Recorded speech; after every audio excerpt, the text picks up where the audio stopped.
President w'ekibiina ky'NUP Robert Kyagulanyi Ssentamu ng'ali wamu n'akulira oludda olw'obula gavumenti mu Parliament Joe Ssenyonyi, Ssaabawandiisi w'ekibiina David Lewis Lubongoya, banna FDC okuli Winnie Kiza, Alice Alaso n'abalala bagenze ku kkomera Luzira okulambula ku Retired Colonel Dr. Kizza Besigye okulaba embeera gy'alimu. Bwe batuuse ku kkomera basanze ebyokwerinda binywezeddwa era baaziddwa okusobola okuyingira nga bo bannamawulire bagaaniddwa era obwedde ebifaananyi babikwatira bweru.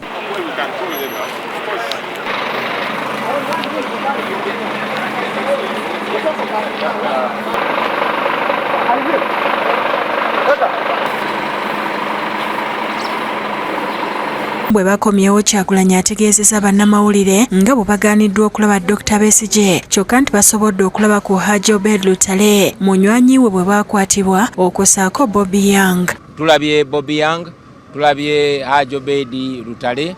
Dr. Besigye tetusobodde mulaba, batutegeeza nti mulwadde nnyo, munafu nnyo, tasobola kuva mu buliri.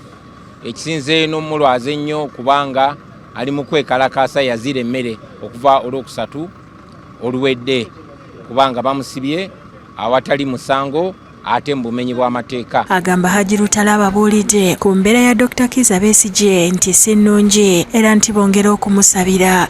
Obubaka bwatuweereza bwatusabye tubawe nti mulwane nga temulwanirira Dr. Besigye yekka wabula abasibe bonna abasibwe kkooti y'amagye mu bumenyi bw'amateeka. Eyali akulira oludda olw'obula gavumenti mu Parliament Winnie Kiza ne Alice Alaso nabo boogedde ku ky'okubagaana okulaba Dr. Besigye ne basaba abantu okukwasiza awamu okulwanirira eddembe lyabwe. Tetusobodde okulaba Dr. Besigye lwakubanga ali wiiki tasobola kulaba muntu.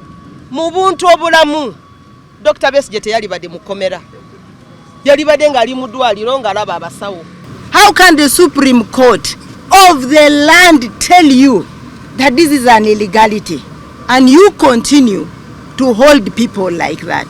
Tuze tubyogerako of course ku floor ya parliament, government gaba tusuubiza kye tukolako, speaker ng'agamba kirimu kwasaganyizibwa mulindeeko naki, naye tulindeko paka ddi kubanga embeera ya leero yo etweraliikiriza tomutasobola na kuva mu buliri olw'embeera embi gy'alimu. Oluvannyuma bannabyabufuzi ku ludda olw'obula gavumenti basinkanye okulaba engeri gye bayinza okuyambamu abasibe abali e Luzira okuli ne Retired Colonel Dr. Kizza Besigye. Babadde ku kitebe ky'NUP Makerere Kavule ng'ensinkano eno tekkiriziddwamu bannamawulire. Kyagulanyi oluvannyuma ababuulidde bye basazeewo ku nsonga ya Dr. Kizza Besigye okulaba ng'ayimbulwa.